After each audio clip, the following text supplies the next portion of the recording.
funcionar. A gente vai ler a questão e vocês vão me ajudar a responder, tá bom? Vamos lá.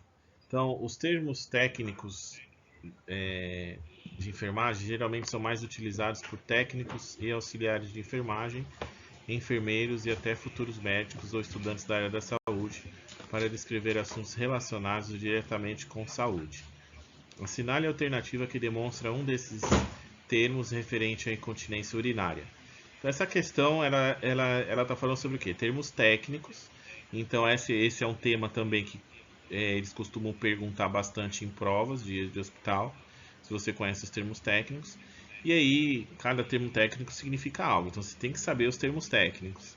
Quem não lembra dos termos técnicos, é bom dar uma olhadinha. Especificamente nessa questão, eu estou querendo saber qual é o termo técnico de incontinência urinária. Tá? E aí, gente? Qual é a resposta certa aí? Primeiro, o que é incontinência urinária?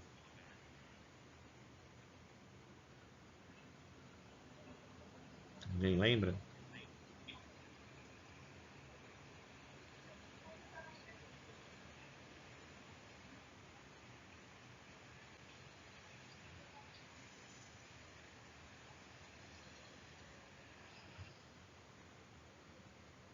Alguém lembra? Dou-lhe uma, dou-lhe duas. Continência urinária é aquela. É a incapacidade. Desliga o fone aí, quem tá com o fone ligado, se não for responder. Isso. Abre o fone quando for responder, tá? Incontinência urinária é a incapacidade que o indivíduo tem de se controlar a diurese, né? Então, qual é o termo técnico aí? Vocês podem chutar. Podem responder aí no chat também, tá bom? A ideia é a gente responder junto e aí eu vou corrigindo, tá bom? Tem aí uns segundinhos para ler, acho que vocês já devem saber qual é a resposta.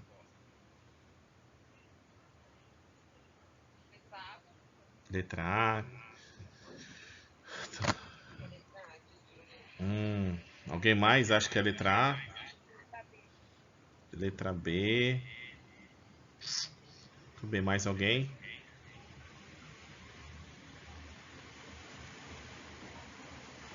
Então, vamos lá, vou falar. Disúria significa dificuldade, né, para urinar. Ele reclama que está com dificuldade para urinar, sai aos pouquinhos, né, ou sai meio que ardendo, né? Hematúria, sangue na urina, certo? Hematúria. Poliúria é aquele indivíduo que vai várias vezes ao banheiro, tá? Isso é um sintoma muito característico do paciente que está com diabetes. O paciente que está com diabetes, ele vai muitas vezes ao banheiro, principalmente à noite. E piúria, o que é piúria? Pois, muito bem. Então a resposta certa é a letra B, enurese. Enurese significa incontinência urinária. E quem também tem bastante incontinência urinária é o idoso, né? Dependendo da idade, ele já perde a capacidade de contrair o esfíncter, né, urinário e acaba tendo essa incontinência. A gestante também pode ter enurese, né, no finalzinho da gravidez, por conta do peso, né, do bebê, pode também ter essa incontinência urinária. Muito bem, próxima questão. Cada uma das ações.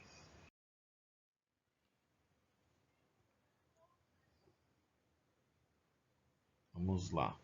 Então, o controle de pulso durante a aferição de sinais vitais pode trazer informações significativas sobre o estado do paciente. Desta forma, o pulso fino apresenta alteração denominada letra A, taquisfigmia, letra B, bradisfigmia, letra C, normocardia, letra D, filiforme e letra E, NDA, nenhuma das alternativas. que vocês acham?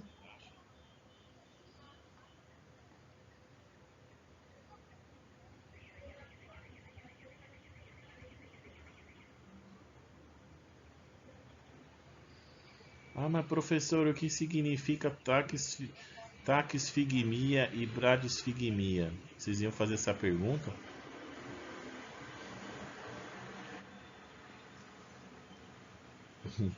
Taquisfigmia é pulso acelerado e bradisfigmia é o pulso com frequência baixa, tá? Normocardia é frequência cardíaca normal e filiforme é quando o pulso está fino. Então, qual é a resposta certa?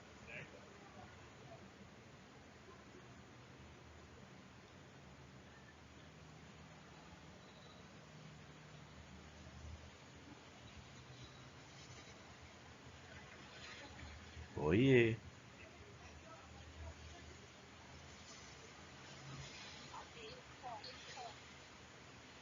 Tudo bem, vocês estão anotando aí?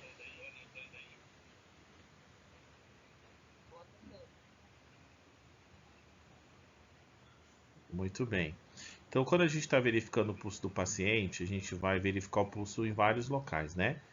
A gente verifica o que é importante vocês saberem dessa questão. Quais são os locais de pulso, tá? Os pulsos mais comuns da gente verificar é o radial, né, que é no pulso. A gente também tem o carotídeo, né, que é um pulso central. A gente tem o pulso também da artéria femoral, que a gente pode estar verificando. A gente tem o pulso na região poplítea, que é atrás do joelho. A gente tem o braquial, que é no antebraço. Esse é muito utilizado para verificar a frequência cardíaca na criança na parada cardiorrespiratória. Por exemplo, na parada cardiorrespiratória, no adulto a gente verifica o carotídeo e na criança a gente verifica o braquial, tá? Então, é, re- é, falar novamente. Então, no adulto você verifica o pulso carotídeo, que é o pulso que fica no pescoço, e na criança a gente verifica o pulso braquial, que é o que fica no antebraço, tá? É muito importante a gente verificar o pulso quando o paciente ele tem quando o coração está batendo, tá? A gente verifica o pulso e a gente consegue saber o tipo de pulso quando o coração está batendo. Se o coração não está batendo, a gente diz que o paciente está em parada cardiorrespiratória. Então, a ausência de pulso é parada cardiorrespiratória.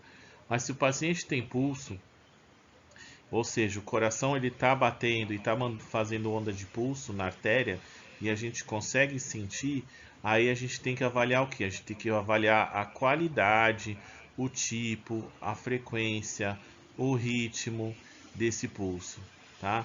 Quando eu falo que o pulso está filiforme, quer dizer que ele está fino, ele está bem fraquinho, tá? A gente quase que não consegue sentir, tá? E quando é que quais são as situações que a gente pode encontrar o paciente com pulso filiforme?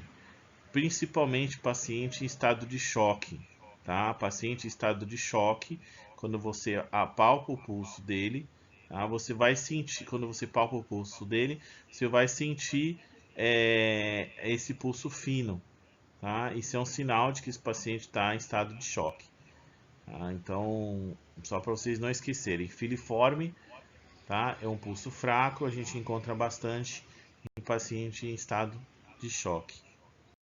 Próxima questão. O objetivo de alertar para a importância do ato de higienizar as mãos, então sempre estudem sobre higienização das mãos, porque todo hospital pergunta e quer saber se você sabe sobre higienização das mãos, tá? Então, desde 2007, a Organização Mundial da Saúde, OMS, realiza campanhas de sensibilização e conscientização de profissionais de saúde, governantes, administradores hospitalares e população em geral sobre a relevância do procedimento para a promoção de saúde em todo o mundo. Instituiu a data 5 de maio como o Dia Mundial da Higienização das Mãos. A campanha retoma os 5 momentos de higienização das mãos que devem ser seguidos pelos profissionais de saúde. Dentre esses momentos, a opção incorreta é: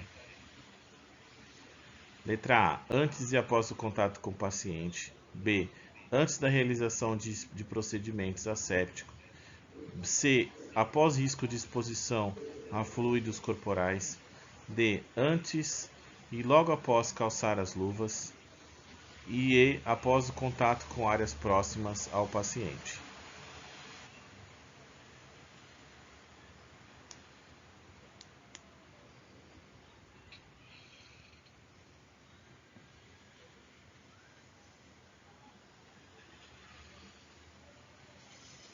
E aí, gente?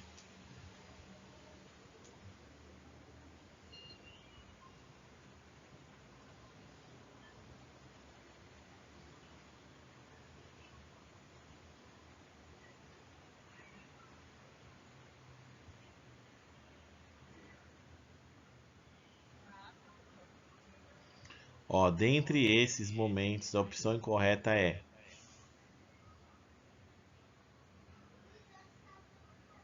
opção incorreta.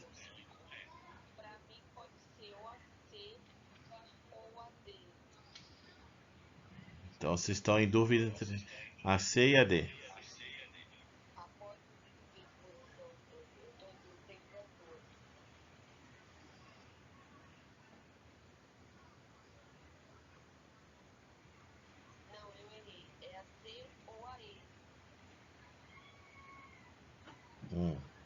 Que mais? Quem acha outro, quem tem outra resposta aí?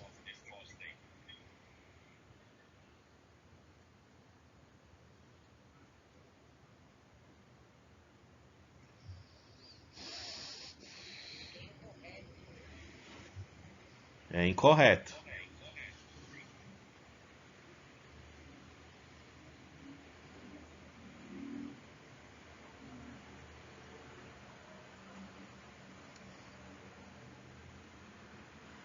Eu vou mandar aí no grupo para vocês quais são os 5 momentos.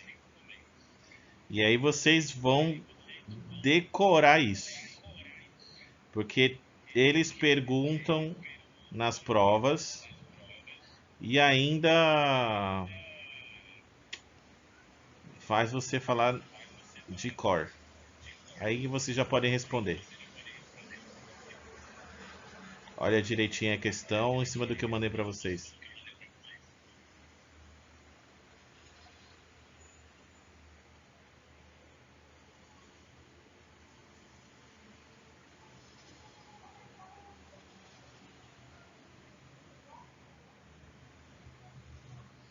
Qual a resposta certa?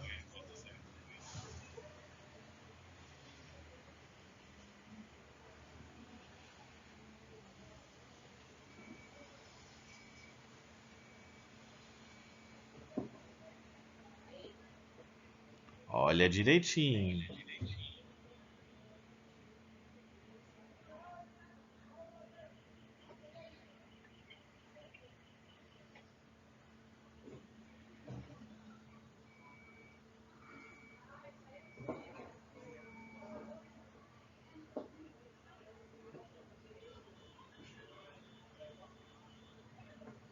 Olha na foto e vê o que tá faltando aí que não tá na questão.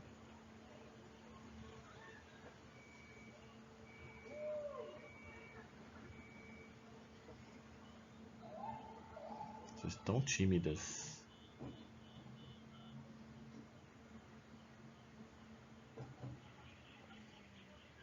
Alguém mandou no chat aí, deixa eu ver.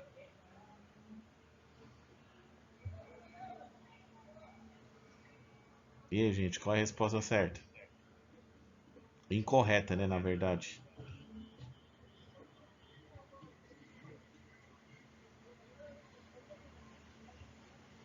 Vamos lá. Antes e após contato do paciente, tá certo?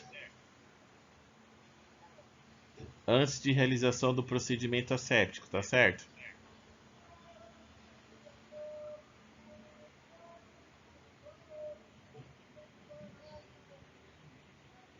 Olha lá na fotinho que eu mandei no grupo. Tá certo ou não?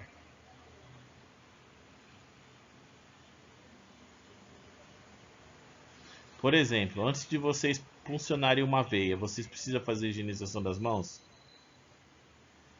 Então, é um procedimento asséptico, certo? Após risco de exposição a fluidos corporais. O que significa isso? Talvez essa seja a dúvida.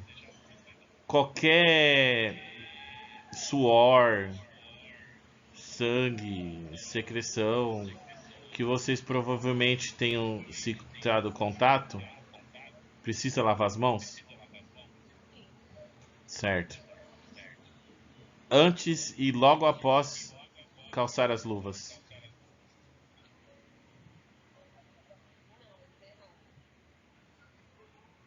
Tá. E após o contato com áreas próximas ao paciente. Certo. Então a resposta incorreta é antes e logo após calçar as luvas. É isso? Isso mesmo. Oi? Exatamente. Por isso que eu gosto de. É por isso que eu gosto de responder desse. Eu tô gostando, eu gostei quando eu fiz o preparatório para Petrobras e estudar assim em formato de questão é muito legal porque a gente identifica as pegadinhas, entendeu? Por exemplo, essa antes e logo após calçar as luvas, se eu não conhecesse os 5 momentos, eu ia ficar muito na dúvida, porque a gente lava as mãos depois que calça as luvas, né, para tirar o pó, né? Eu ficaria muito na dúvida, mas os 5 momentos que vocês têm que decorar é esse que tá aí, ó, nessa imagem que eu mandei para vocês. Na prova do Estibadores pergunta, a prova do Frei Galvão pergunta e também a prova da Casa de Saúde pergunta.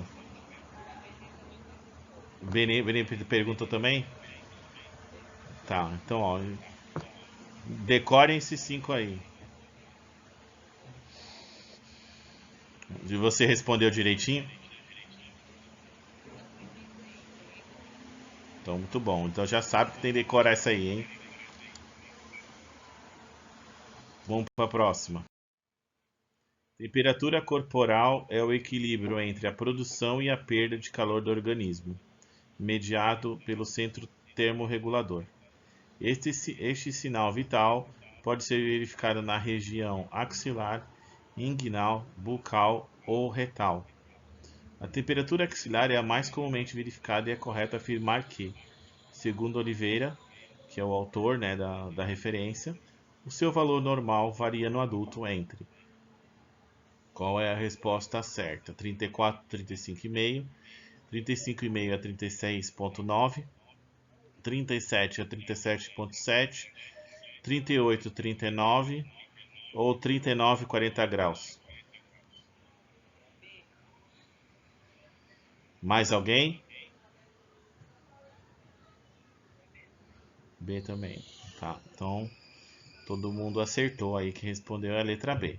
Então o que eu posso comentar dessa questão? Essa é uma questão muito comum de cair também. É para vocês sabem o que é uma hipertermia, o que é uma hipotermia, o que é uma hiperperexia. Hiperperexia significa temperatura acima de 41 graus. Vocês sabem as terminologias dos sinais vitais. Naquele manualzinho que eu mandei para vocês, da Sanar Book, tem uma parte lá que fala sobre os sinais vitais. Quais são os parâmetros dos sinais vitais, tá? Então, por exemplo, tem os parâmetros de hipertensão, tem os parâmetros de temperatura, né? Tem vários parâmetros que vocês precisam saber o que que é normal, o que que é hipo, o que que é hiper, tá?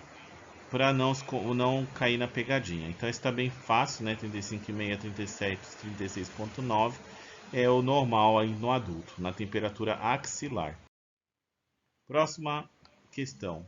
A pressão arterial é definida como a medida da pressão exercida pelo sangue nas paredes das artérias, quando o sangue é ejetado na corrente sanguínea pelo ventrículo esquerdo. Para evitar erros na aferição e obter melhor resultado da PA, é correto afirmar que o paciente deve. Então, aqui é uma questão que está perguntando sobre os cuidados que você tem que ter com o paciente na hora que ele vai aferir a pressão arterial, tá bom? Então, ele está querendo saber a alternativa correta. Sempre, se for, existem dois formatos de prova para o hospital. Pode ser que ele te pergunte assim de alternativa, por exemplo, quem vai fazer a prova do IGESP? A prova do IGESP é toda alternativa. A maioria dos hospitais que são online é assim de alternativa, mas tem hospital que ainda é descritivo, que você vai perguntar e ele vai pedir para você explicar, escrever o passo a passo. Mas a maioria é alternativa. O que quando você vai responder prova de alternativa, sempre presta atenção nesse correto, nesse incorreto, no exceto, circula para não errar. Então essa questão está querendo saber do correto. Então, a letra A, realizar atividade física moderada antes da ferição. Então, o paciente deve realizar atividade física moderada antes da ferição. Estar na posição sentada, manter tronco recostado e relaxado no encosto da cadeira e pernas relaxadas sem cruzar.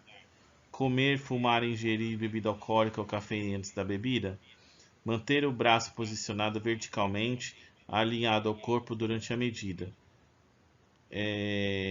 Posicionar-se de decúbito ventral, caso esteja acamado.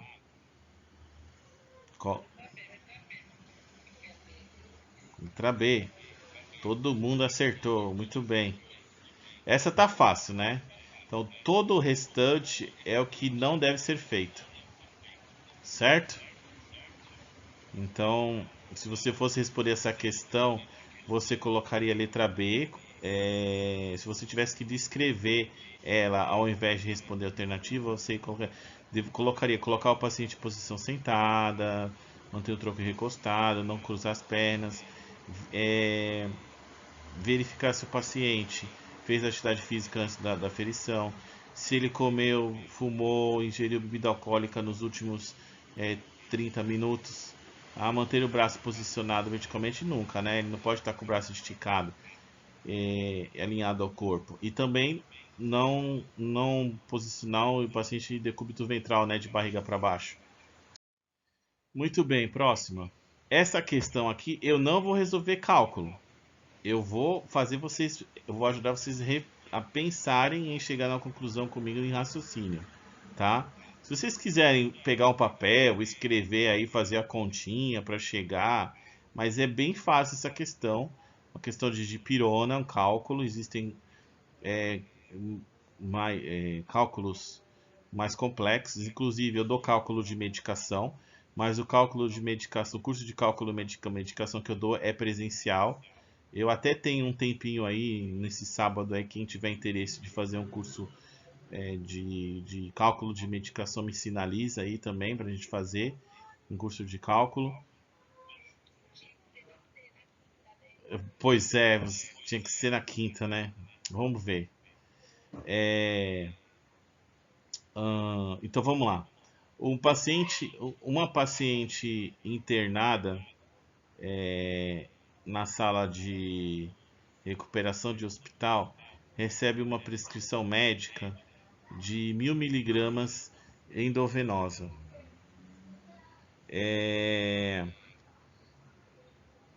Sabendo-se que na unidade está disponível dipirona 500 mg por ml e ampolas de 2 ml, quantas ampolas devem ser administradas para essa paciente?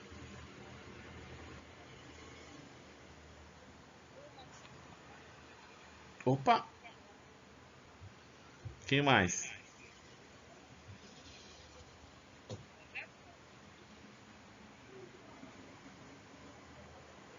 fazendo a conta? Vamos lá, vamos fazer a conta. Depois eu ajudo vocês a interpretarem sem precisar fazer a conta.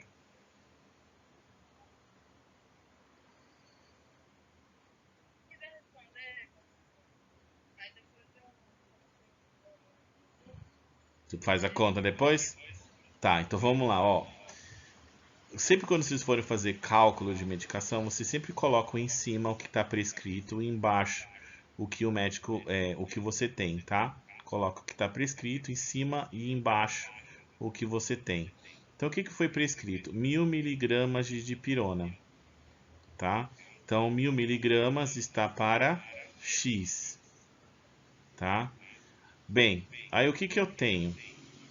Eu tenho na unidade 500 miligramas por ml em ampolas de 2 ml. Então, se eu tenho esse 500 miligramas por ml, quer dizer o quê? Para cada ml é 500 miligramas. Se eu tenho uma ampola de 2 miligramas, quantas miligramas tem essa ampola de 2 ml?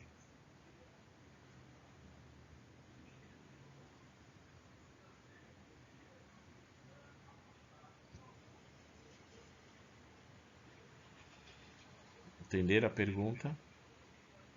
Eu tenho uma ampola de 2 ml. Então, na apresentação fala que eu tenho 500 miligramas para cada 1 ml.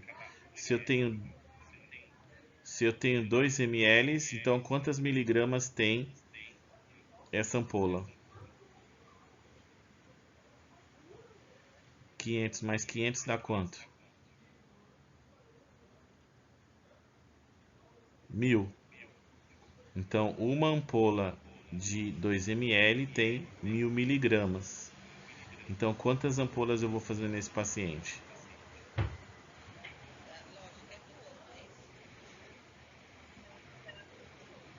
Vou pensar de novo. Eu tenho uma ampola de 2 ml, certo? Cada ml é 500 miligramas. Então eu vou somar 500 mais 500, que vai dar 1000 miligramas. Então, numa ampola de 2 ml, eu tenho 1000 miligramas. Então, quantas ampolas eu vou fazer? Por que 4, Bruna?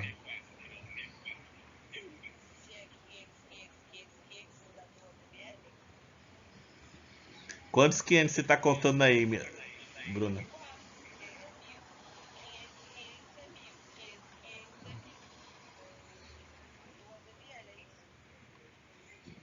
Tenho dois, ó, 2 ml.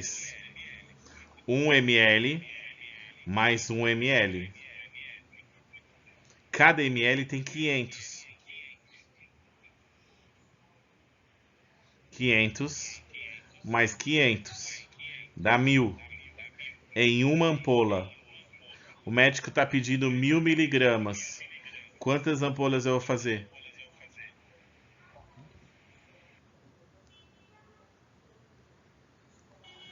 A resposta certa é a letra.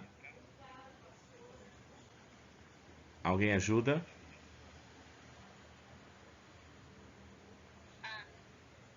Quem mais?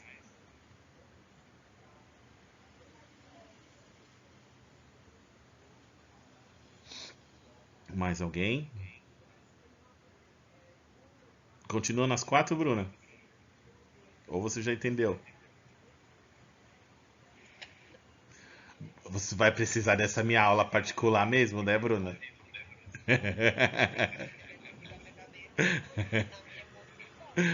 Não, eu sei a confusão que você está fazendo. Mas a resposta certa aí nessa questão é uma, tá? É uma ampola. Porque o médico está pedindo 1000 miligramas, certo?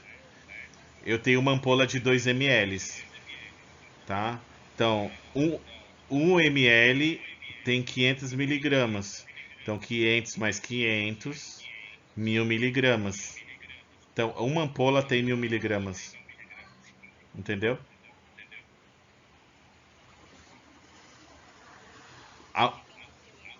Amanhã eu vou escrever o cálculo e mando depois no grupo, tá bom? Eu entendi. É que você é visual. Só falando você não vai entender. Então tá bom. Vamos para a próxima então. Para a boa evolução de um atendimento prestado, é necessário que tudo seja descrito e registrado de forma padrão, a fim de se ter uma compreensão universal. Sabendo disso, relacione a coluna 1 com a coluna 2, a respeito do termo técnico utilizado na prática de enfermagem. Então, ó, coluna 1, cianose, 2, deambular, 3, epistaxe e 4, disúria. Coluna 2, caminhar, andar, sangramento no nariz, dificuldade de urinar que pode ou não estar acompanhada de dor e coloração azulada na pele. Então agora vocês vão relacionar a coluna e dizer qual é a alternativa correta. É de termo técnico e sei que também costuma cair bastante.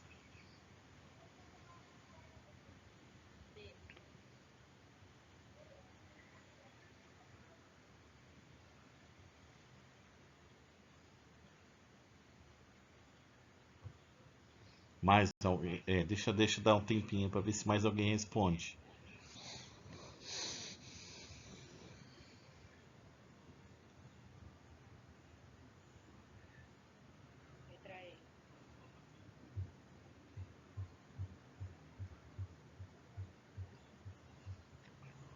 Mais alguém?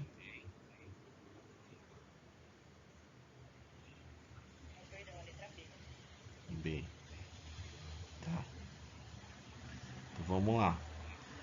Cami... Letra B. Tá bom. Vamos lá então, vamos corrigir.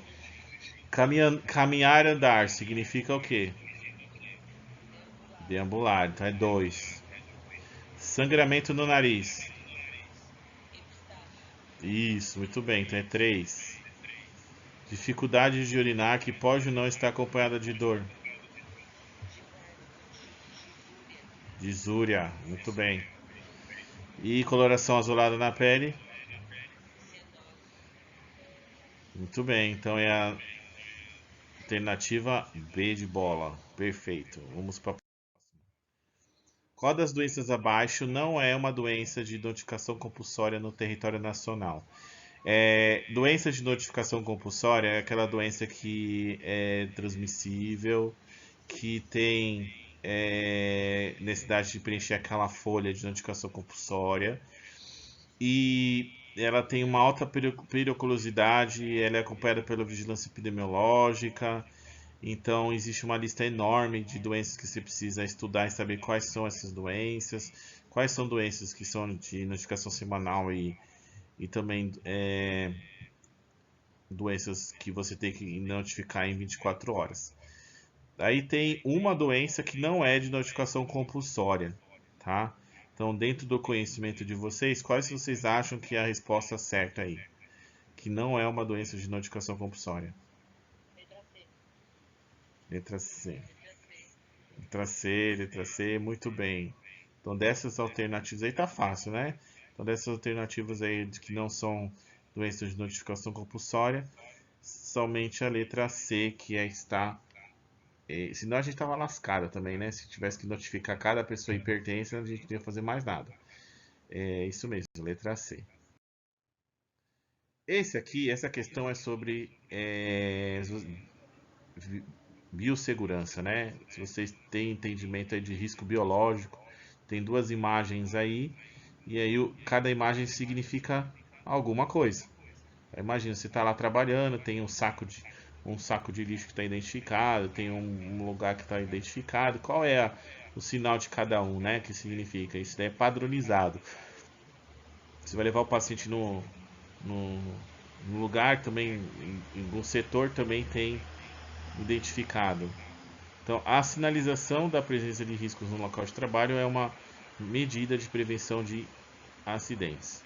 Considerando essa informação, assinale a alternativa que apresenta a nomenclatura internacional dos símbolos mostrados acima. Então, olhem bem os símbolos e pensem qual é o risco que ele está querendo dizer. Letra A: risco biológico e risco radioativo. Letra B, risco de acidente de trabalho e risco de tempestade. Letra C, presença de ventiladores e presença de extintores. Letra D, presença de ventiladores e risco de tempestade. Letra E, risco químico e risco psicossocial. Qual é a resposta certa? Letra A. Mais alguém? Qual,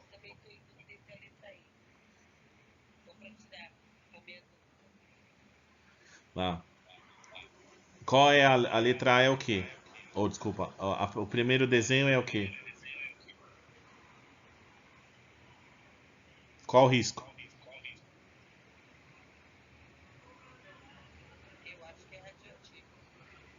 A primeira figura?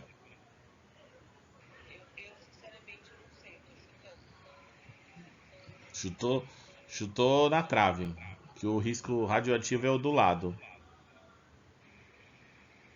Que tem uma hélicezinha ali, é o radioativo. E o do lado é o biológico. É esse que está no saco, que está identificado no cesto de lixo, de resíduo, né? De saúde. Então, um é a letra A, que é a alternativa correta. Muito bem. Então, ó, deixa eu explicar uma coisinha para vocês rapidinho aqui. O meu Meet, ele tem um tempo de 1 hora, tá? Então, falta 3 minutos para fechar essa chamada. O que que eu vou fazer? Eu vou encerrar essa chamada, tá? E aí eu vou mandar outro link para vocês no grupo, aí vocês já entram em seguida para a gente continuar a aula, tá bom? Que aí a gente tem mais 1 horinha. Só um minutinho que eu vou fechar aqui. Costuma cair bastante, que é atendimento à parada cardiorrespiratória, tá? Aí tem um caso aqui, né? Adulto, 45 anos de idade, deu entrada no pronto-socorro inconsciente, cianótico e ausência de sinais vitais. Qual foi o diagnóstico que foi dado? Parada cardiorrespiratória. Então, ó, tem alguns sinais que o paciente está apresentando que identifica que é parada cardiorrespiratória. Qual é o principal deles? Nível de consciência, que estava inconsciente, e ausência de sinais vitais. Quais são os sinais vitais importantes que a gente verifica que identifica que o paciente está em PCR? A ausência de pulso e a ausência de respiração, ou seja, esse paciente chegou inconsciente, chegou cianótico, chegou sem pulso e chegou sem respiração. E aí, constatado então parada cardiorrespiratória. Na emergência, iniciou-se a reanimação imediatamente. Então, começou todo o suporte básico de vida, compressões torácicas, né, acesso venoso, ventilação, foi monitorado o paciente. E aí, o que, que se observou?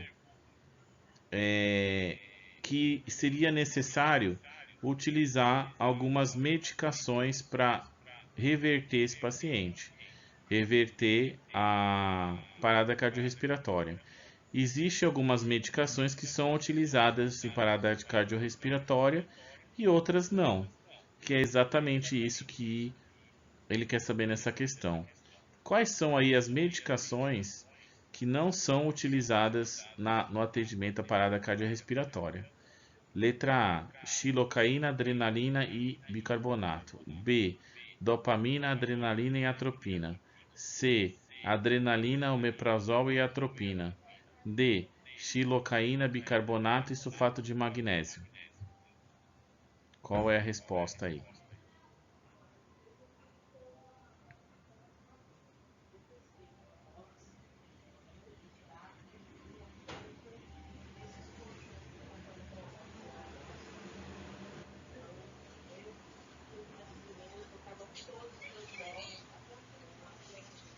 Ó, não entendeu a pergunta?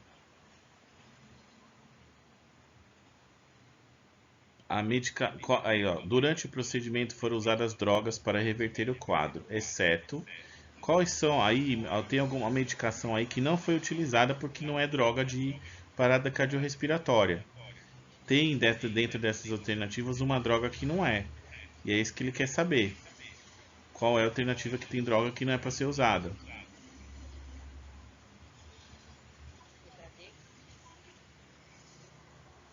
Letra D?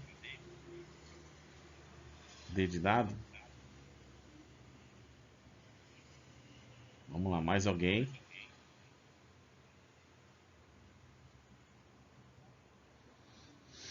Ó, tarefinha de casa para depois. Vocês vão pegar cada uma dessas drogas: xilocaína, adrenalina, bicarbonato, dopamina, adrenalina. Eu até tenho material para mandar para vocês, mas eu quero que vocês pesquisem.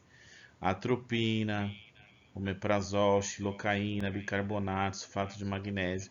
E vocês vão estudar para que servem essas medicações, tá? Que são drogas de parada. A única medicação que não é droga de parada aí é uma. Qual é? Não, o sulfato de magnésio é utilizada na parada.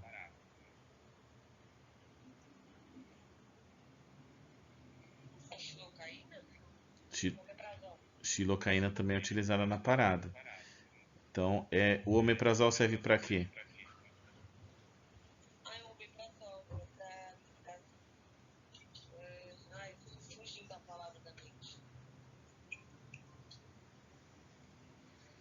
Omeprazol. Isso. Protetor o quê? Ele é um protetor gástrico, né? Então, é, é, é tudo uma questão de atenção. Olhar de. Então, presta bastante atenção na pergunta e olha lá o exceto. Então, ele está querendo saber qual é a alternativa que não se usaria de drogas na PCR, tá? Então, a resposta aí é a letra C, por causa do omeprazol. Desligado. Ah, tá. Então tá certo. Então você acertou. Letra C, tá bom? Muito bem, vamos para a próxima. A administração de dietas por via interal. Então essa é uma outra pergunta que costuma cair bastante em prova, sobre administração de dieta por via interal. Pode gerar uma série de complicações dos pacientes sondados.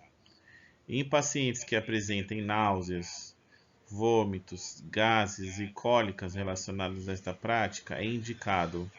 Então, se o paciente está com náusea, vômito, gases e cólica, o que é indicado você fazer no paciente que está usando sonda interal?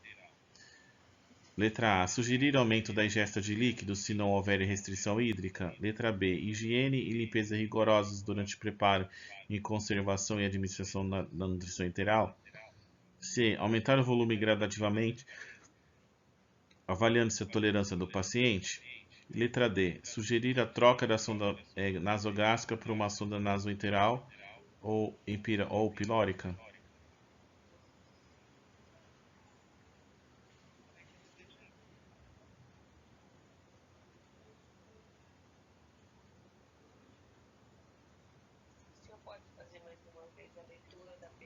Posso sim, então vamos lá.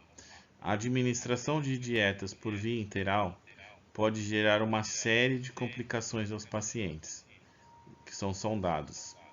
Em pacientes que apresentem náuseas, vômitos, gases e cólicas relacionadas a esta prática, o que é indicado? Sugerir aumento da ingesta de líquidos se não houver restrição hídrica. Então, o paciente está com náusea, vômito, gás e cólica. Você vai sugerir que ele beba mais água? Higiene e limpeza rigorosas durante preparo, conservação, e administração da nutrição interal.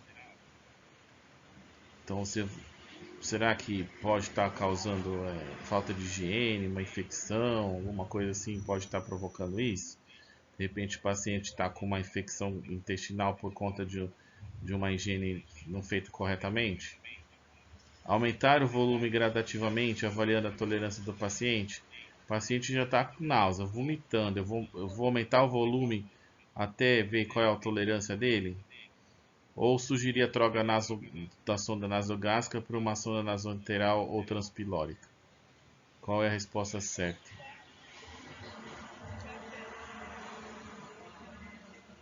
Mais alguém?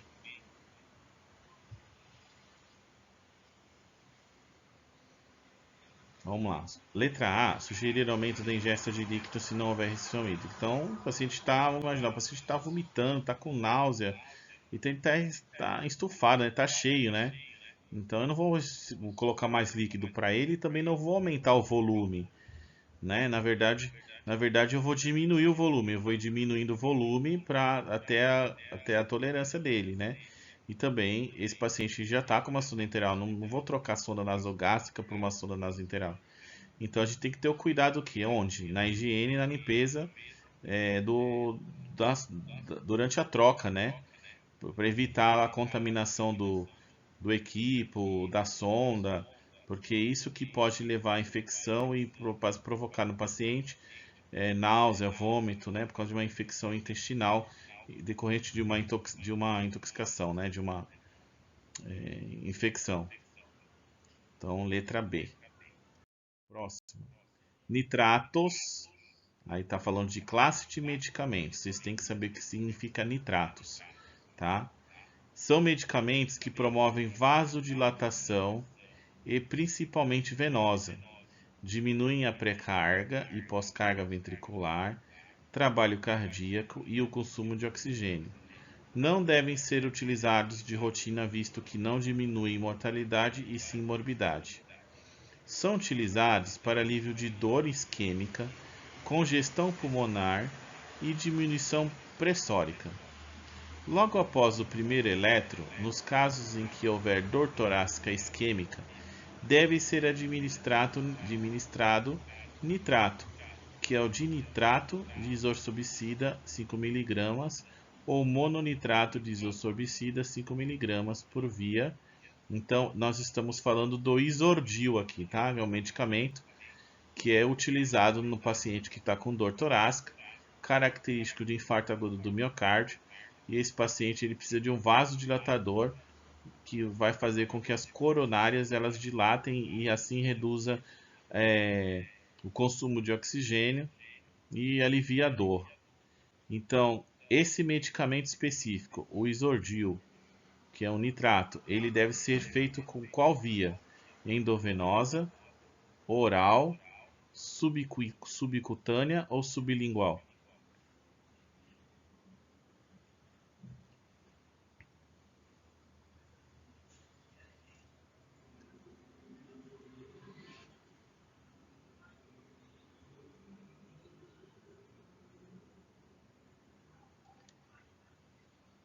Não estou ouvindo vocês.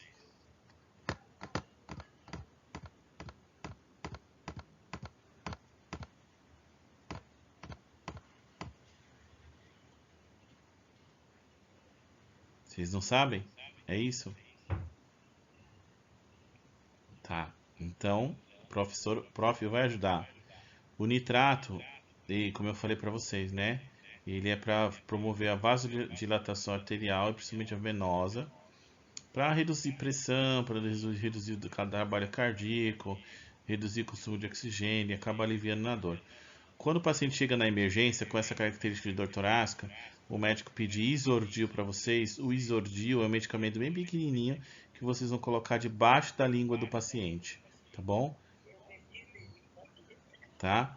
Então é sublingual, tá? Então a resposta certa é a letra D, sublingual. Lembra que eu falei lá no... Sim,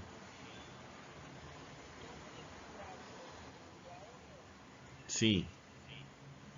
Esse aí de trás do isorbicida, tá?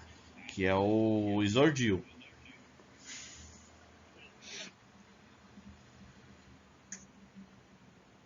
Então, como eu falei para vocês lá no começo, lembra que eles perguntam classe de medicamentos, essas coisas. Então, esse pode ser um que vocês não podem esquecer, porque ele é tratamento para infarto, tá? Considere o caso clínico a seguir. Um paciente do sexo masculino, 67 anos de idade, deu entrada no pronto atendimento após sentir desconforto torácico. Ele passou pela classificação de risco e o enfermeiro encaminhou para a sala laranja, onde foi feito o eletrocardiograma e confirmado o infarto agudo do miocárdio.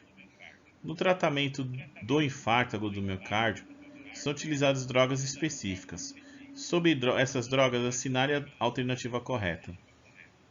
O propanolol é um bloqueador de canais de cálcio e causa analgesia. B. A morfina e o nitrato são drogas indicadas para diminuir a dilatação vascular. O ácido acetil salicílico é um antiplaquetário. E os benzodiazepínicos são beta-bloqueadores. Agora peguei vocês, hein? Lembra que eu falei lá no começo de conhecer as drogas, para que servem? Olha só que pergunta legal essa. Vocês têm que saber o que é o propanolol. Mais 4 drogas para vocês pesquisarem, hein? Propanolol, morfina e nitrato, e ácido acetil salicílico e benzodiazepínicos. Tarefinha para casa. Quem sabe a resposta dessa alternativa, dessa questão?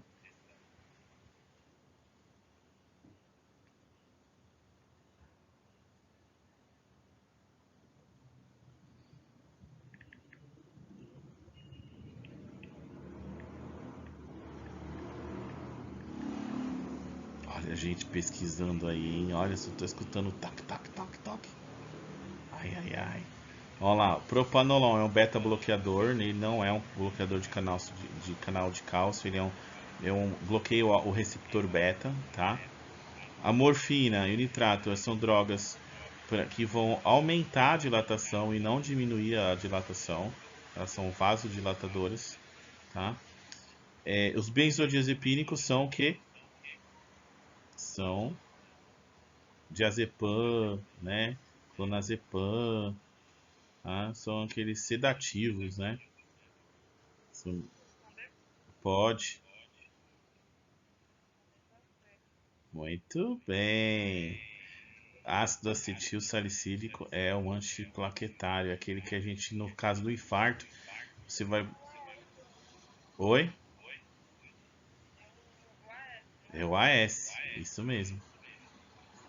É o AS que você faz lá no paciente para quê? Para fazer o efeito de antiagregar as plaquetas, né? O paciente provavelmente está com uma trombose na coronária e o AS ele ajuda a afinar o sangue, diminui o risco de agregação plaquetária e assim formar ainda mais trombos, tá? Então a resposta certa é essa. Aí é praticamente vocês conhecerem qual é o efeito dos medicamentos e da classe dos medicamentos. Na classificação de feridas, quanto à camada de pele lesada, a ferida que atinge o músculo e estruturas ósseas é classificada como estágio 4, 3, 2, 1.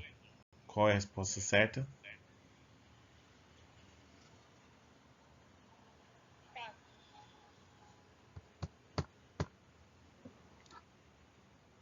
E aí? Pesquisem direitinho.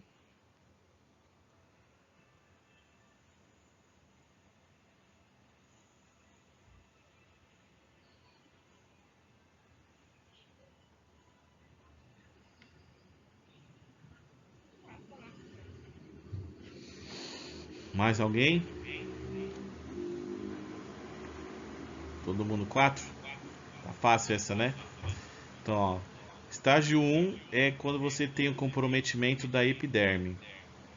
Estágio 2 é o comprometimento até a derme. E estágio 3 é o comprometimento até o subcutâneo. E o estágio 4 é quando você tem o comprometimento do músculo, tecido adjacente e também até as estruturas ósseas. Então a resposta certa é a alternativa A. Bem, isso. Aí o que eu falo para vocês? Sobre ferida. O que é uma lesão por pressão? Eles gostam de perguntar sobre lesão por pressão. Lesão por pressão, aí tem esses 4 estágios que você tem que saber classificar: classe 1, classe 2, classe 3, classe 4. Quando o paciente está apresentando aquele vermelhinho, principalmente em proeminências ósseas, que são as regiões que mais costumam ter que deve-se ter mais cuidado e surgir essas LPPs.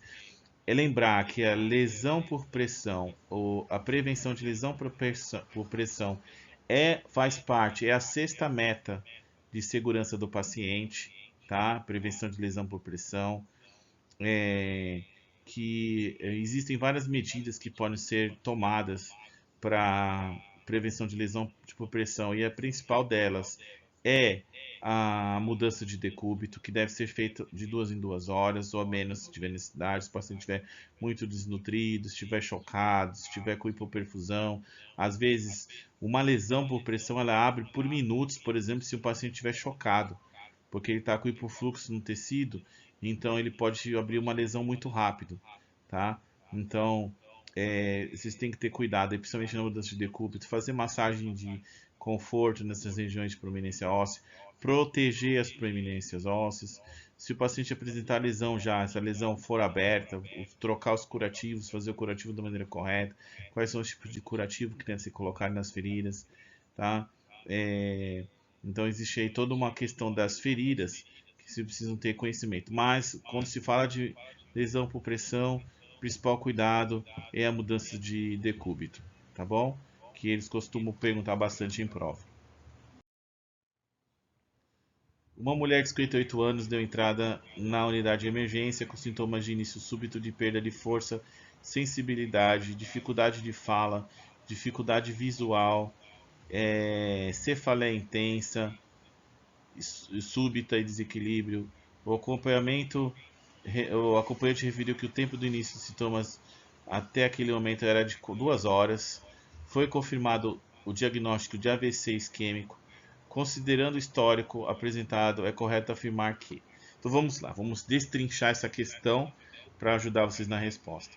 Então é uma mulher de 58 anos que ela deu entrada na emergência com alguns sinais súbitos, ou seja, aconteceu de repente. Começou há poucos minutos, o companheiro falou que foi em 2 horas, mas foi a início súbito. Não foi uma coisa que foi vindo, não. Começou de repente. De repente, o paciente perdeu a força, sensibilidade, tá com dificuldade para falar, dificuldade visual, cefaleia intensa, súbita e desequilíbrio. Ele não fala de PA, nada disso, mas provavelmente o paciente deve estar hipertenso, atingiu uma área do cérebro que é responsável pela fala e pela visão, tá com uma cefaleia importante, provavelmente por causa da hipertensão e edema cerebral, e aí começou em 2 horas. O médico fez tomografia para identificar o que? Se é isquêmico ou se é hemorrágico. No AVC hemorrágico, a gente vai ter a presença de sangue na tomografia. O paciente ele sangrou, rompeu um vaso e ele sangrou. E no isquêmico, provavelmente o paciente ele está ou com uma artéria comprimida ou ele está com uma artéria obstruída. E aí faz o AVC isquêmico, tá? Então, considerando esse histórico, o que tem que fazer, né? O que é correto afirmar? 1. O paciente deve ser tratado com AS 300 mg por via oral. 2. Deve ser tratado com trombólise por via endovenosa de ativador do plasminogênio tissular, que é o RTPA. 3. O paciente deve ser tratado com heparina por via endovenosa. 4. O paciente deve aguardar 12 horas para iniciar a terapia trombolítica por via endovenosa. Qual é a resposta certa aí? Essa aqui vocês têm que ter estudado bastante. 2. Quem respondeu? Tawane. Tawane andou estudando. Por que você acha que é a 2, Bruno?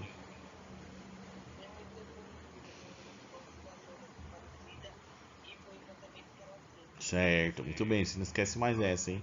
Mais alguém?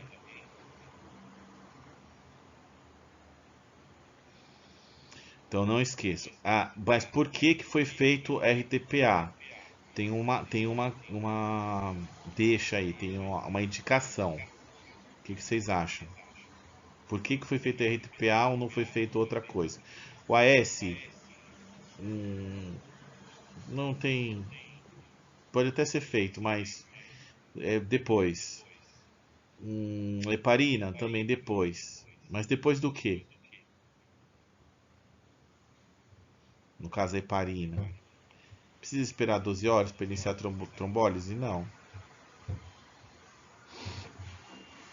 o tempo que você faz RTPA é de 4 horas e meia, tá? Então anotem isso, 4 horas e meia. Então até 4 horas e meia você pode fazer RTPA, depois disso não, tá? O médico pode até fazer RTPA, mas ele não vai ter tanta eficácia, tá? Pode fazer porque ele achou, mas não, o certo mesmo é até 4 horas e meia. Se vocês caiu uma questão como essa na prova do IGESP, tá? Ele colocou exatamente 4 horas e meia para confirmar, tá? Então RTPA é a resposta certa, né? A 2. E tem o tempo certo de 4 horas e meia. Como ele referiu que a paciente tinha 2 horas de início, então ele ainda estava na indicação de fazer a RTPA, certo? Dúvidas? Ficou claro? Muito bem, mais uma questão aí diferida. Durante o banho no leito, o paciente internado na clínica cirúrgica com tração esquelética para tratamento de fratura de membro inferior direito e fixação externa em fratura exposta grau 3 de membro inferior esquerdo, o enfermeiro identificou flictema intacto preenchido com exudato seroso em região escapular, a qual pode ser classificada como úlcera por pressão de estágio 1, estágio 2, estágio 3, estágio 4 ou descritor 1. Vamos pensar aqui, vamos entender essa questão. Estava dando banho e de repente achou um flictena. O que é um flictena?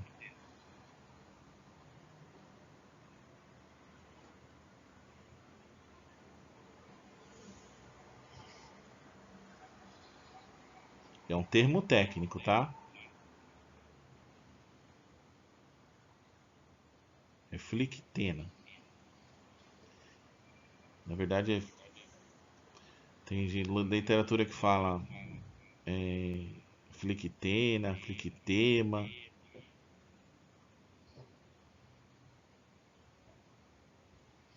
Mas aí. Flictena. Alguém lembra o que é?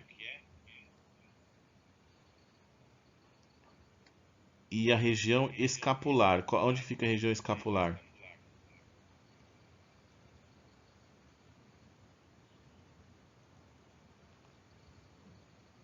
Se vocês não entenderem isso, vocês não conseguem responder. Então, a flictena é bolha. Então, tinha uma bolha atrás da região da escápula, que é a região desse osso atrás do ombro, aqui nas costas, que parece um triângulo, é a escápula, tá? Esse osso que fica bem na nossa coluna dorsal, bem em cima aqui, embaixo do pescoço, nas costas, que a gente sente, essa região escapular, né? Então tinha uma bolha atrás dessa região, e essa bolha tinha exudato seroso. Então, é só a bolha, então não tem. O tecido não está avançado, não está destruiu o tecido, é só uma bolha. Então, qual é a classificação dessa lesão por pressão, que está em formato de bolha?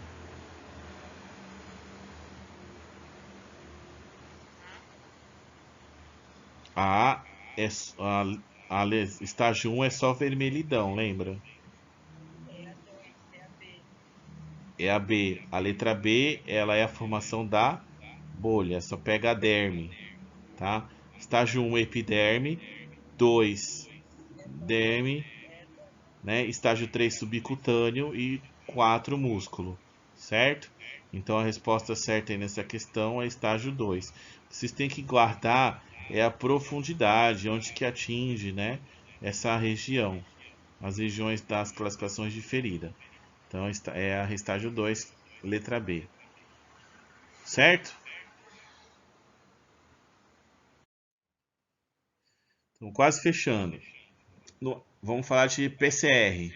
No atendimento a um paciente adulto comparado à carga respiratória, as compressões torácicas devem ser aplicadas na frequência de 60 a 80, 80 a 100, 100 a 120, 115 a 130 ou 120 a 40 por minuto. Essa vocês não podem errar nunca, tá? Que a resposta, essa pergunta também costuma cair bastante em prova de concurso, em prova de hospital, que eles querem saber se você sabe a frequência, né? Então a letra certa é a letra C, 100 a 120.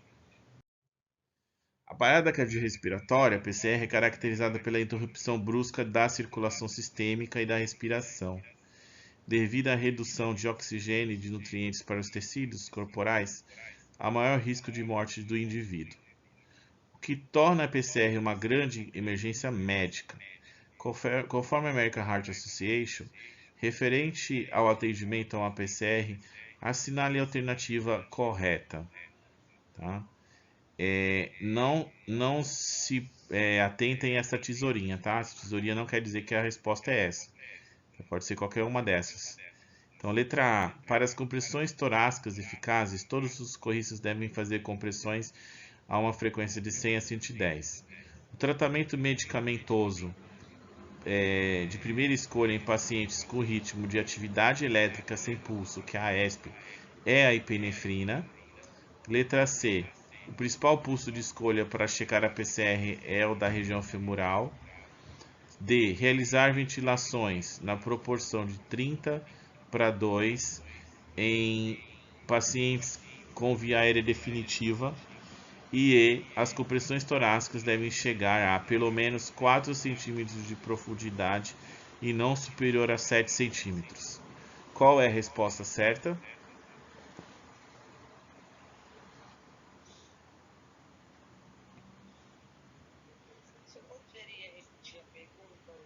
A parada cardiorrespiratória é caracterizada pela interrupção brusca da circulação sistêmica, ou seja, está definindo o que é parada. Devido à redução do oxigênio e de nutrientes para os tecidos, há maior risco de morte do indivíduo por conta da parada. Né? Então, isso é uma emergência médica. A parada cardíaca é uma emergência médica.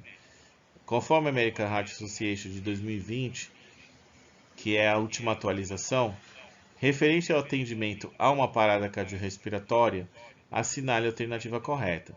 Então, quem não leu ainda o protocolo da American Heart de 2020 tem que ler. Eu tenho uma aula só sobre PCR. Depois eu mando para vocês. Mas vocês precisam saber na ponta da língua isso. Tá bom? Sobre PCR. Qual é a alternativa certa aí? Quem arrisca?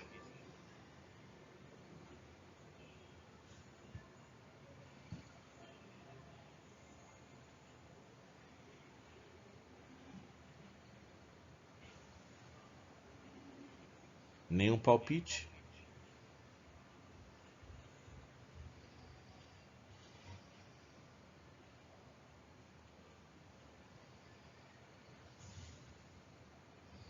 Vou ajudar vocês, hein? Para compressões torácicas eficazes, todos os socorristas devem fazer compressões a uma frequência de 100 a 110 por minuto, tá certo? Qual é a frequência? Muito bem. Então, essa tá errada, certo? Já foi uma. O tratamento medicamentoso de primeira escolha em pacientes com ritmo de atividade elétrica sem pulso é a epinefrina. Então, professor, eu não sei o que é a ESP e muito menos epinefrina. A ESP é um ritmo cardíaco que não adianta dar choque. É um ritmo de parada, na verdade. É um ritmo de parada. Um coração. Qual? Qual? Eu não ouvi você. B ou D de dado? Tá, vamos continuar. Atividade elétrica sem pulso é aquele ritmo que o coração ele não tá, ele tá batendo, mas está vazio. Eu tenho que dar um estímulo nele, não é estímulo elétrico, é estímulo medicamentoso, porque o coração está parado. Então, o que precisa saber é se é a epinefrina que vai fazer isso ou não. Se tem outro medicamento, tá? Então, ó, tratamento e medicamento de primeira escolha em pacientes que o coração está parado é a epinefrina. Então, anota isso aí. O principal pulso de escolha para checar o pulso PCR é o da região femoral? Qual é? Isso, é o carotídeo, né? Lá no pescoço, perfeito. Realizar ventilações na proporção 30/2 em pacientes com via aérea definitiva. O que é via aérea definitiva, professor? O paciente está entubado. Se o paciente está entubado, antes de estar entubado, ele não é via aérea definitiva. Então eu tenho que fazer um tipo de atendimento. Depois que ele entuba, já muda. 30/2 é quando o paciente não está entubado ou o paciente está entubado? Quando ele não está entubado, tá? Então, depois que ele entuba, o paciente ele vai fazer compressões contínuas, tá? Então, não esqueçam isso que você cai bastante em prova. Então, depois que o paciente entuba, as compressões torácicas são contínuas e as ventilações são uma a cada 6 segundos, tá? É isso. E a letra E, as compressões torácicas devem chegar a pelo menos 4 centímetros de profundidade e não superior a 7. Tá errado. É no mínimo 5 no adulto e no máximo 6, tá? No adulto, compressão torácica chegar no mínimo 5 e no máximo 6. Criança, no mínimo 5 e no lactente, no mínimo 4, tá? Repetindo, no adulto, no mínimo 5 e no máximo 6. Na criança, que é aquela acima de 1 ano, é no mínimo 5. E na criança lactente, que é aquele com menos de 1 ano, é no mínimo 4 centímetros de profundidade, tá? Então a resposta certa aí é a letra B. A epinefrina, que é a adrenalina é sempre a primeira droga que é utilizada em pacientes com coração parado, tá bom? Então a atividade elétrica sem pulso é apenas um ritmo presente na parada cardiorrespiratória, que não adianta desfibrilar, você tem que fazer compressão torácica e administrar a epinefrina. No curso de eletro que eu vou dar no sábado, eu vou mostrar exatamente como é que é uma ESP, como é que funciona. Vocês conseguem olhar assim, identificar, bater o olho e saber identificar quais são os ritmos cardíacos no monitor no eletro. Durante uma reanimação cardiopulmonar, em um cenário de parada cardíaca por fibrilação ventricular ou taquicardia ventricular sem pulso, é novamente aqueles ritmos de parada cardíaca que eu falei para vocês. Só que o que acontece? Fibrilação ventricular e taquicardia ventricular são arritmias que são chocáveis, ou seja, você tem que dar choque para poder reverter o ritmo, tá? Mas se o choque não reverter, é necessário fazer uma droga para poder quebrar o ritmo, né? Uma droga antiarrítmica, então, que é o que ele está querendo saber, ó. Qual droga antiarrítmica é frequentemente administrada como parte do protocolo? Olha o fone do protocolo de suporte avançado de vida. Então, ó, pergunta: qual droga antiarrítmica é frequentemente utilizada, administrada como parte do protocolo do suporte avançado de vida? Então, o paciente chocou, deu choque, não adianta, ele continua fibrilando, continua com a taquicardia ventricular, então eu vou fazer uma droga antiarrítmica dele. Aí tem lá as opções: epinefrina, atropina, vasopressina, dopamina ou amiodarona. Qual delas? Mas a epinefrina é para uma coisa. Aqui, um respondeu a dopamina, outro a amiodarona. Então, ó, anotem qual? C. Para que serve a vasopressina?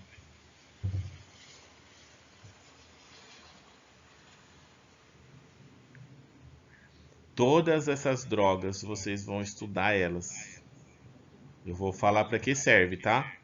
Ó, epinefrina é uma medicação utilizada para fazer o coração sair de um estado parado e começar a contrair. A atropina é utilizada quando o paciente está em bradicardia. Então, eu aumento a frequência cardíaca. Vasopressina é uma droga vasoativa para aumentar a pressão. Dopamina também é uma droga vasoativa utilizada para aumentar a pressão. A única medicação aqui que é antiarrítmica para corrigir ritmo é a mildarona, tá? Então, as outras drogas não são antiarrítmicas. Isso significa que essas medicações elas têm uma determinada ação que não é corrigir ritmo cardíaco. Então, sempre que vocês virem a mildarona é uma droga antiarrítmica, tá bom?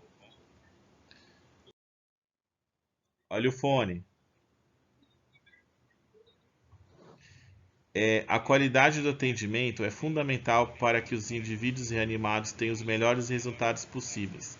São cuidados que devem ser prestados pós-parada cardiorrespiratória, exceto. Ó, isso faz parte também do protocolo de ressuscitação cardiopulmonar. Toda vez que o paciente para, ele volta. Existem alguns cuidados pós-parada que eu tenho que ter com o paciente. Tá? Então vamos ver. Letra A: hipertermia assistida. B: intervenção coronariana percutânea. C: otimização da hemodinâmica e ventilação. D: assistência neurológica. E: hipotermia terapêutica. Qual desses está errado? Não se faz no pós-parada.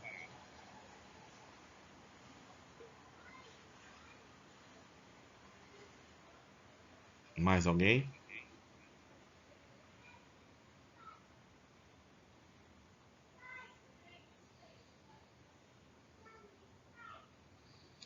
Vou ajudar vocês. Hipertermia é aumentar a temperatura.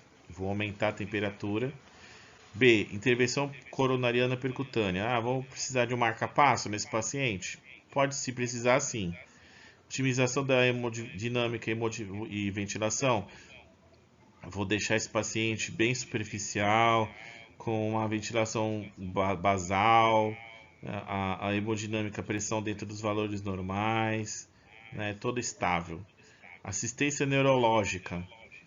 Vou dar suporte neurológico para o paciente, beleza.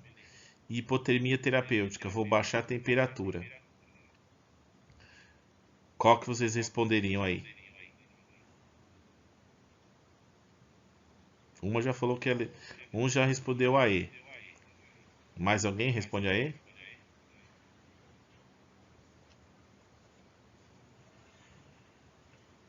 Quem respondeu a E? Pé. Errado. É ao contrário. O que eu não posso fazer é deixar o paciente com febre. Paciente pós-parada não pode ter febre, tá? Por quê? Porque a febre no paciente pós-parada vai piorar o estado de saúde dele, vai destruir neurônio, vai ser pior para a recuperação desse paciente. Paciente neurológico não pode ter febre, não esqueçam nunca disso, tá? Paciente neurológico não pode sentir febre. O que a gente faz com o protocolo pós-parada no paciente é ao contrário, vou baixar a temperatura do paciente. Eu vou deixar ele numa temperatura de 35 graus.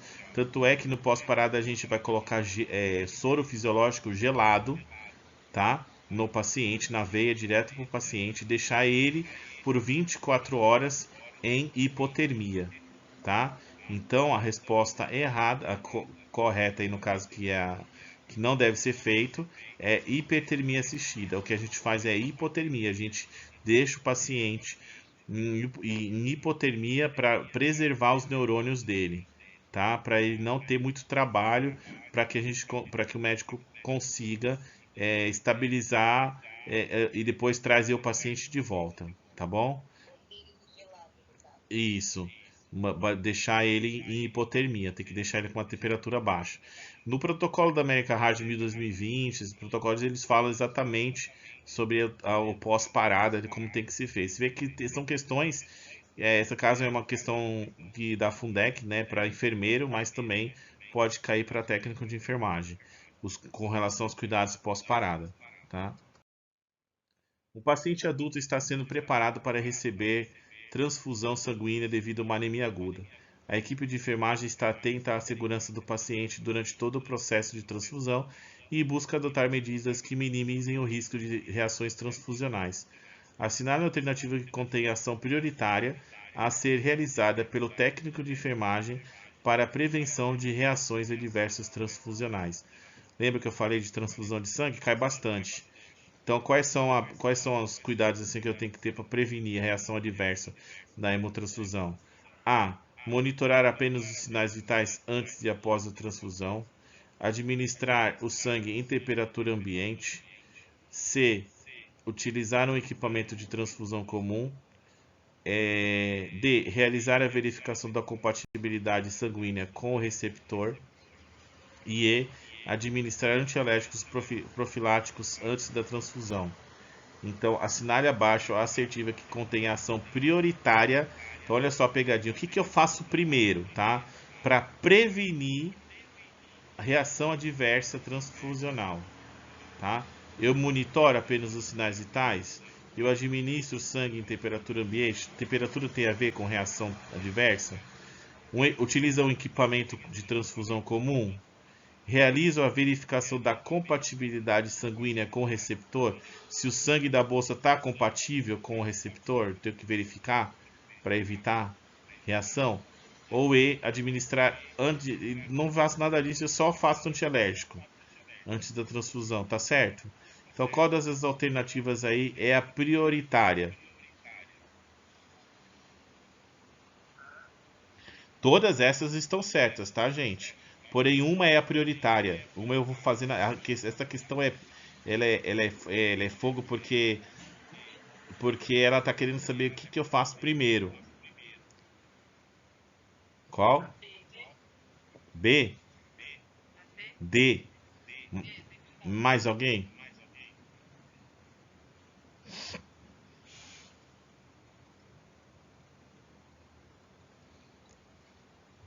Resposta certa, letra D. Por quê? Porque todas as outras são feitas, mas de todas essas, a prioridade é você ver se o sangue tá batendo lá, né? Se o tipo sanguíneo tá certo lá, a bolsa certa, né, com o paciente, porque eu coloco uma bolsa errada, que não é compatível. Não tem como, né, prevenir reação adversa se eu for colocar uma bolsa que não tem compatibilidade, tá? Tem um manual, são os 10 passos de segurança do paciente, do Corém, que depois eu posto para vocês também lá no grupo, que fala sobre um dos itens é sobre hemotransfusão, tá?